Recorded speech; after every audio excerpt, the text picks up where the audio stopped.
আসসালামু আলাইকুম। Welcome back to my channel. আশা করি আপনারা সবাই ভালো আছেন। আলহামদুলিল্লাহ আমরা সবাই ভালো আছি। আজ সকাল, সকাল ঘর থেকে নেমে এসে দেখি যে ভাবি এখানে শুকনো মরিচগুলো কেটে নিচ্ছে। এই শুকনো মরিচগুলো হচ্ছে আমাদের বাগানের মরিচ। আমরা ড্রাই করেছি অ্যান্ড দেন এটাকে টেলে নিয়েছি। এই মরিচটা হচ্ছে আমাদের বাগানের গত বছর আগের। অনেকগুলো হয়েছে তাই এগুলোকে আমরা রেখে, রেখে খাচ্ছি। সো আজকে হচ্ছে ভাবি মার জন্য একটা গ্রাইন্ডার এনেছে, স্পাইসেস গ্রাইন্ডার। অ্যান্ড বলল যে, "মামুনি আপনি এটা দিয়ে কিছু একটা করেন আজকে।" তাই মা বলল, "আমি আজকে পারবো না। তুমি পারলে বানাও।" সো আজকে ভাবি অনেকগুলো ভর্তা বানিয়েছে। ভাবলাম আজকে আপনাদের সাথে এটা শেয়ার করব। সো আপনারা পুরোটা ভিডিও দেখতে থাকুন।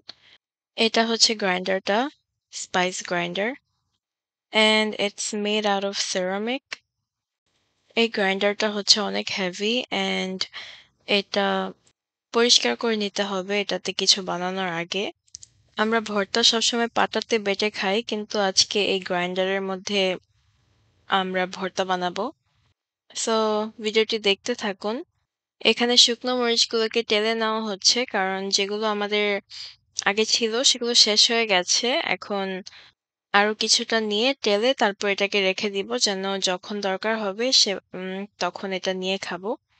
অ্যান্ড ভর্তা বানাতে তো এই মরিচগুলো লাগবে। সো এই শুকনো মরিচগুলোকে টেলে নিচ্ছি।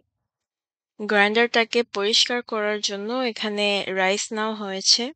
ভাবি পোলার চাল দিয়ে এই গ্রাইন্ডারটাকে পরিষ্কার করে নিচ্ছে। যেন এখানে যে এক্সেস পাথরের ময়লাটা থাকবে, গুঁড়াটা থাকবে সেটা পরিষ্কার হয়ে যাবে। অ্যান্ড রাইস দিয়ে ভাবি এটাকে ২-৩ বারের মতো পরিষ্কার করেছে। শুকনো মরিচগুলো টালা হয়ে গেছে। অনেক সুন্দর কালার হয়েছে। আর এই মরিচের যে ধক আমরা যখন মরিচটাকে টালছিলাম অনেক ঝাল ছিল। চোখ জ্বলে যাচ্ছিল এরকম একটা অবস্থা। এখন ভাজা শুকনো মরিচটাকে স্টোর করে রেখে দিব। Now it will be easy to use. সাথে রসুনও টালা হচ্ছে। ফার্স্ট এখানে আমাদের কালিজিরা আছে। কালিজিরাটাকে একটু টেলে নেওয়া হবে। আপনারা তো সবাই জানেন যে কালিজিরা শরীরের জন্য অনেক ভালো। And it's a type of medicine as well. কালিজিরা ভর্তাটা খেতে অনেক মজা লাগে। সো আজকে এটাকে একটু টেলে নিচ্ছি। ভাবির এই গ্রাইন্ডারটাকে পরিষ্কার করা অলমোস্ট হয়ে গেছে। It's a lot of work but the outcome is great. So এটাকে পরিষ্কার করে নেওয়া হয়েছে। এখন ভাবি শুকনো মরিচ নিয়েছে। শুকনো মরিচটাকে এখন গ্রাইন্ড করে নিবে। অ্যান্ড দেখুন কত সুন্দরভাবে এটা গুঁড়া হয়ে যাচ্ছে। এতটা প্রেশার দিতে হয়নি। It was super easy. কারণ এটাকে ভালো করে ক্লিন করে নিয়েছে। অ্যান্ড সো এখন এটার মধ্যে দিয়ে দিচ্ছে লবণ। লবণটাকেও গুঁড়া করে নিচ্ছে। এটা পুরোটা গুঁড়া হয়ে যাচ্ছে and it looks so cool. এখন টেলে নেওয়া কালিজিরাটাকে দিয়ে দিচ্ছি।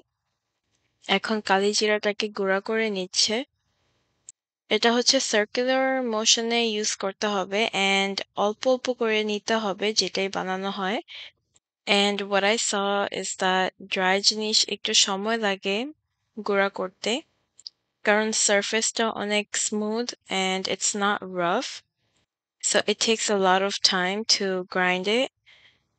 And if it was liquid, it would have mixed in so well. Few moments later, এটা এখনো গ্রাইন্ড করা হচ্ছে। এটা পুরোপুরি গ্রাইন্ড হবে না because এটা হচ্ছে not rough, like I mentioned before. এখন এটার মধ্যে হচ্ছে আমাদের টালা পেঁয়াজ আর হচ্ছে রসুন দেওয়া হবে ভর্তাটাকে বানানোর জন্য। A good amount of garlic. মিডলে একটু স্পেস করে and then গার্লিকটাকে এখন ছেঁচে নেওয়া হচ্ছে। গার্লিকটাকেও গ্রাইন্ড করে নিবে এখন। সো আজকে হচ্ছে সবগুলো ভর্তাই ভাবি বানিয়েছে। ভাবি এই গ্রাইন্ডারটা কিনে বিপদে পড়ে গেছে। দেখুন অনেকটুকু পেস্ট হয়ে যাচ্ছে। এখন পেঁয়াজটা দেওয়াতে এটা আরো নরম হয়ে আসবে। এভাবে করেই আমরা ভর্তাটাকে বানিয়ে নিচ্ছি। অ্যান্ড হ্যান্ডেলটা অনেক ছোট তো তাই একটু কষ্ট হচ্ছিল। এখানে সবকিছুর হ্যান্ডেলই ছোট থাকে। I don't know why but that's how it is. আমাদের কালিজিরা ভর্তা রেডি। এটাকে একটা প্লেটের মধ্যে তুলে নিচ্ছি। And look how good this looks. Wow! আমি তো ভাবতেও পারিনি যে এটাতে এত সুন্দর করে ভর্তা বানানো যাবে। It was so quick. Left over কালিজিরা ভর্তাটার মধ্যে একটু ভাত নিয়েছি কারণ মা বলছিল যে খাবে ভাত দিয়ে, তাই ভাবি ভাতটাকে মিক্স করে নিচ্ছে ভর্তার সাথে। অ্যান্ড আমরা সবাই খেয়ে নিচ্ছি। এটা হচ্ছে আরেকটা মজা। এভাবে ভর্তা বানানোর পরে যখন ভাতটা খাওয়া হয়, it's a di it's a whole different feeling. And so আমরা সবাই খেয়েছি। আমিও খেয়ে নিলাম কারণ অনেক ক্ষুধা পেয়েছিল and it was lunchtime, almost closer to lunchtime. আমরা সকালে এতটা ভারী নাস্তা করি না আমাদের বাড়িতে। সিম্পল নাস্তা করা হয়। আর হচ্ছে সবাই অনেক হাংরি ছিলাম।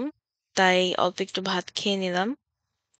এখন হচ্ছে ২য় ভর্তাটা বানানো হবে। সেটা হচ্ছে ধনেপাতা আর রসুন আর কাঁচামরিচ এগুলোকে আগেই টেলে নেওয়া হয়েছিল। সো এটাকে ভর্তা করে নেওয়া হচ্ছে। ভর্তা বানানোটা এতটা আম ডিফিকাল্ট না। except for the part that এটার সারফেসটা এত প্লেন, এটা একটা জায়গায় বসে থাকে না। it moves around. কিন্তু তারপরও ভাবি এই ভর্তাটাকে বানিয়ে নিয়েছে। Thank you ভাবি for the ভর্তাস। এইসব ভর্তা বানাতে অনেক এফোর্ট দরকার হয়। অ্যান্ড আমাদের তো সবসময় ভর্তা বানানো হয় না। তাই বেশি, বেশি করেই বানানো হয়। একটু কিছুদিন রেখে খাওয়া যায়। সো এখানে শুকনো মরিচ আর হচ্ছে পেঁয়াজ দেওয়া হয়েছে। এখন এটাকেও গ্রাইন্ড করে নেওয়া হচ্ছে। আমাদের ধনেপাতা ভর্তাও বানানো হয়ে গেছে। আমি ভাবিকে বলছিলাম যে আমি হেল্প করে দেই। কিন্তু ভাবি বলল যে, "না, আজকে ভাবি সব একা, একা করবে।" বলেছি যে, "এটা তুমি বেশিক্ষণ নাড়াচাড়া করলে হাতে অনেক ব্যথা করবে।" কিন্তু ভাবি রিফিউজ করলো and she said she want to make it on her own. And so here I am making the video. And হচ্ছে এখানে 3rd ভর্তা which is বাদামের ভর্তা। বাদামটাকেও টেলে নেওয়া হয়েছে অ্যান্ড যেগুলো আপনাদেরকে দেখাতে পারিনি টালা হয়েছে যেগুলো, আমি তখন নিসার আবিবকে মসজিদে দিয়ে এসেছিলাম। সেই সময়টায় এগুলো টালা হয়ে গেছে। আমার জন্য আর অপেক্ষা করেনি, এগুলো টেলে নিয়েছে and here I am making the video. তো বাদামটাকে ঠিক এইভাবে করে গ্রাইন্ড করে নিতে হবে অ্যান্ড বাদামটা এর থেকে আরো বেশি গ্রাইন্ড হবে না। Like I mentioned, the surface is really smooth. কিন্তু তারপর যতটুকু করা হয়েছে, it was good enough. আপনারা কিন্তু বাদামের ভর্তাটা অবশ্যই ট্রাই করে দেখবেন। এটা হচ্ছে one of the best ভর্তা ever. খেতে অনেক মজা, অনেক দারুণ। আপনারা যারা এটা কখনো খাননি, আপনারা অবশ্যই এটা মিস করছেন। কারণ it's a must. I'm not even kidding. Once you guys give it a try, you will realize how good it tastes. তো পেঁয়াজ, রসুন আর হচ্ছে কাঁচামরিচ দেওয়া হয়েছে। এগুলো সবকিছু টেলে নেওয়া হয়েছিল। এগুলোই দেওয়া হয়েছে ভর্তাটাকে বানানোর জন্য। অ্যান্ড সো ভাবি এটাকে ১ম এ একটু ম্যাশড করে নিচ্ছে অ্যান্ড দেন এটাকে গ্রাইন্ড করে নিবে অ্যান্ড বাকিটুকু বাদাম দিয়ে দিয়েছে। এই ভর্তাগুলো বানাতে এতটা সময় লাগে না because all you're doing is mixing them together. And এই হ্যান্ড গ্রাইন্ডারটা থাকাতে অনেক ইজিলি ভর্তাটা বানানো হয়ে গেছে অ্যান্ড এতটা কিছু অপচয় হয়নি। কিন্তু যতটুকু কষ্ট হয়েছে সেটা হচ্ছে হাতের কষ্ট। কিন্তু ভালো কিছু খেতে গেলে একটু কষ্ট হবেই। প্রতিদিন নতুন আর কি খাবার খাবো? দেশি খাবারই খাওয়া হয় অ্যান্ড যেটাই খাই আপনাদের সাথে শেয়ার করি। আর আজকে সবার অনেক ইচ্ছে করেছে যে ভাত দিয়ে ভর্তা খাবে, তাই আজকে ভর্তাগুলো বানানো হয়েছে। And this was not intentionally, it was unintentionally. এখানে হচ্ছে বেগুন আর টমেটোর ভর্তা করা হবে। আজকে কথা ছিল না ভর্তা বানানোর, কিন্তু ভাবি এটা গতকাল কিনে নিয়ে এসেছে এই হ্যান্ড গ্রাইন্ডারটা। আর সকালে আমাদেরকে বলছিল যে এটা ইউজ করতে। তাই মা বলল যে, "আচ্ছা তুমি যখন বলছো যে ইউজ করতে, এটা তাহলে তুমি কিছু একটা বানাও। আমার ভর্তা খেতে ইচ্ছে করছে, তাহলে তুমি ভর্তাই বানাও।" আর তার জন্য ভাবি আজকে ভর্তা বানিয়েছে। আর অনেকদিন পরে এই ভর্তাগুলো খেয়ে অনেক মজা লেগেছে। আমার কাছে কিন্তু সবচেয়ে ফেভারিট ছিল ধনেপাতার ভর্তাটা। This was amazing. সবগুলো ভর্তাই খাওয়া হয়েছে and we almost finished it in one sitting. সবগুলো ভর্তা খেতে অনেক মজা হয়েছে and স্পেশালি অনেক স্পাইসি ছিল because of the শুকনো মরিচ। শুকনো মরিচটা দেখতে মনে হয় যে এটা এতটা ঝাল হবে না, but actually it's really spicy.